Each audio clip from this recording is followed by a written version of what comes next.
சட்டப்பேரவை தேர்தலில் திமுக கூட்டணியில் 5 தொகுதிகளை கேட்ட நிலையில் 2 தொகுதிகளை மட்டும் ஒதுக்க முன்வந்திருப்பதாக இந்திய யூனியன் முஸ்லீம் லீக் கட்சியின் தேசிய தலைவர் காதர் மொய்தீன் தெரிவித்துள்ளார். சட்டமன்ற தேர்தலை முன்னிட்டு திமுக கூட்டணியில் தொகுதி பங்கீடு பேச்சுவார்த்தை இன்று தொடங்கியது. முதல் நாளில் இந்திய யூனியன் முஸ்லீம் லீக் கட்சியுடன் டி.ஆர். பாலு தலைமையிலான திமுக குழு பேச்சுவார்த்தை நடத்தியது. அதன் பிறகு செய்தியாளர்களிடம் பேசிய இந்திய யூனியன் முஸ்லீம் லீக் கட்சியின் தேசிய தலைவர் காதர் மொய்தீன் எந்த சூழலிலும் திமுக கூட்டணி தொடரும் என்றும் திட்டவட்டமாக தெரிவித்தார். வரும் தேர்தலில் 5 தொகுதிகளை கேட்டிருப்பதாகவும் 5 தொகுதிகள் இல்லாவிட்டால் 4 தொகுதிகளையாவது ஒதுக்குமாறு கேட்டதாகவும் காதர் மொய்தீன் தெரிவித்தார்.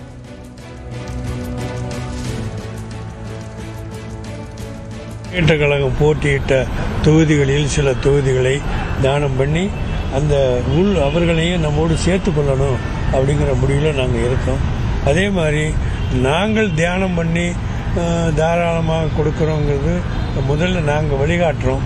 அதே மாதிரி கூட்டணியிலே உள்ள கட்சிகளில் உள்ளவர்களும் தங்களால் இயன்ற அளவுக்கு அவர்களும் கொடுத்து உதவினா இந்த வரக்கூடிய கட்சிகளை திருப்திப்படுத்த முடியும், அவர்களுக்கு நாம் கிணந்தி கொடுக்க முடியும் என்ற அடிப்படையில் பேசியிருக்கிறாங்க. நாங்களும் குறைக்கிறோம், நீங்களும் எல்லா கூட்டணி கட்சியில் உள்ளவங்களும் குறைக்குமாறு கேட்டுக்கிட்டு இருக்கிறோம்.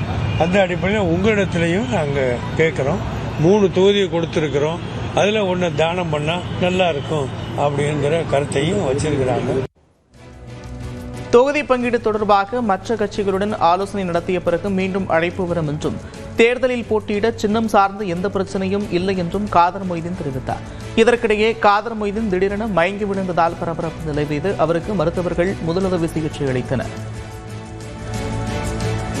இதனைத் தொடர்ந்து மதிமுக மற்றும் மனிதநேய மக்கள் கட்சிகள் நாளை தொகுதி பங்கீடு பேச்சுவார்த்தை நடைபெறுகிறது. வரும் 26ஆம் தேதி மார்க்சிஸ்ட் கம்யூனிஸ்ட் கட்சியினரும் அதற்கு மறுநாள் இந்திய கம்யூனிஸ்ட் கட்சியினுடனும் பேச்சுவார்த்தை நடத்த திமுக அழைப்பு விடுத்திருக்கிறது. காங்கிரஸ், விசிக உள்ளிட்ட கட்சிகளுடன் தொகுதி பங்கீடு பேச்சுவார்த்தைக்கான தேதி விரைவில் அறிவிக்கப்படும் என்று கூறப்படுகிறது.